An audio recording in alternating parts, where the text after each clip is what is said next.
Welcome to the video version of the 2011 Western Regional Collegiate Cyber Defense Competition.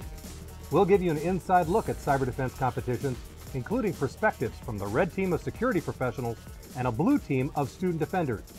We're going to take you behind the scenes of this exciting, rewarding, and growing team competition sport. I'm Ron Fremont. That's Jeff Henbest. Jeff was a student on the 2009 Cal Poly Pomona team that was hired as a team by the Boeing Company to work in cybersecurity. Jeff was the team advisor this year for the Cal Poly Pomona team. Jeff, how and why did you get involved in cybersecurity? Well, the first year that Cal Poly held the WRCCDC, I was invited to participate on the student team. And after participating in one competition, I was hooked on the sport. Competition is really the key phrase here. You guys are in the gym all the time practicing. Yeah, we're setting up networks. We're trying to predict what the scenario is going to be and try to work out any kinks that we can foresee. We're in there every weekend, almost every day of every week, just getting ready for the competition. Let's scan it one more time.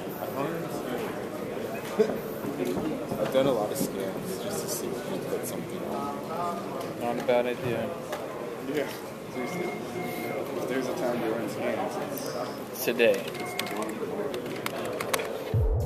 Welcome back to the Western Regional Collegiate Cyber Defense Competition. I'm now joined by Mark Crawford. Mark is a new member to the Cal Poly Pomona team this year. Mark, tell us a little bit about what it was like to be a part of this cyber defense team. It was a great experience being on this team this year. I got to meet so many new people. I got to learn a lot of new skills and gain some new knowledge. It was nothing that can prepare me for it. Just hearing people talk about it and just actually doing it is two different things. That being in the competition, being in the environment where you're constantly being attacked by the red team and you're trying to keep your services up and defense, and it's just all at one time. There's nothing in the world that can describe it.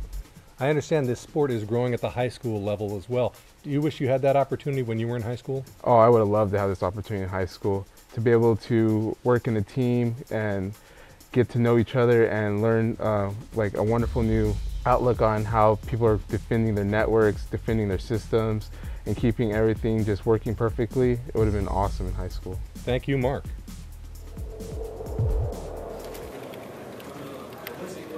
Oh, those jerks. What did they do? Net filters not compiled with the kernel.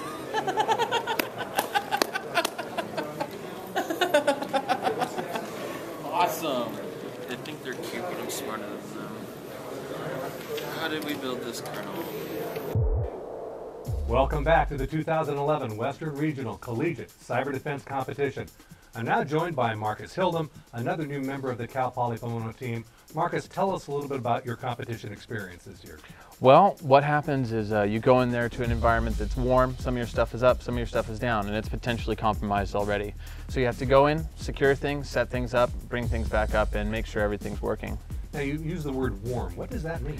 Well, it means that the scenario this year meant that we'd already been attacked, and so things were partially down and partially up. It wasn't that everything was turned off and not working, or that everything was working. It was halfway in between.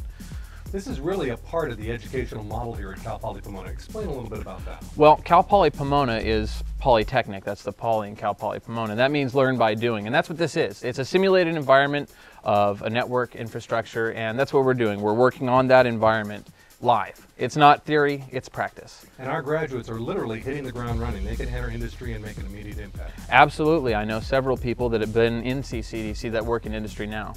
Great. Thank you for sharing your story with us. No problem. Whoa, what's coming in there? What is that? Look at see what that is. Figure out what we can block. 225, 1084. Here. Hold on. There was here. List on that. Is it? What is it? Where are they going to? What segment we're looking for? You know what I'm talking about? The one that does ACL, that shows which ACL is applied? Oh, shadow access list. Show access list. No, it doesn't show. Fine, just do show access. That's Drupal. Who's going to Drupal? Dude, the Drupal's getting smashed. This one. This is the command. This is the command. Bad. This is the command. Okay. One set. Okay, good. You did 10. Now what do you want? No, it's not getting set.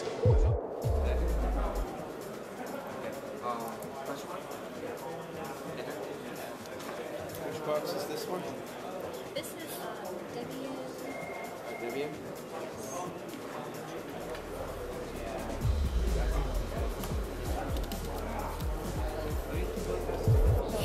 the user to an ESX box. So you've actually gained access to one of their machines? Yep. How hard was it to do so? How did you gain access?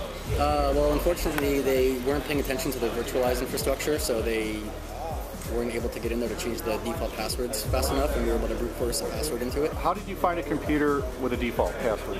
Via an map scan. It's simple. Can you walk us through that process? On my Linux computer, I just opened up a terminal and ran a ping scan, found the host, then tried to SSH to it, and was able to SSH into the target. What time were you able to do this? About 30 seconds after we started. Who's trying to get in? Port 5900. Port 5900. Remote nodes? That's VNC. That's 127.0.1. close VNC. Block or close? Block. Block. We're trying to get in. Who's got that? It doesn't say.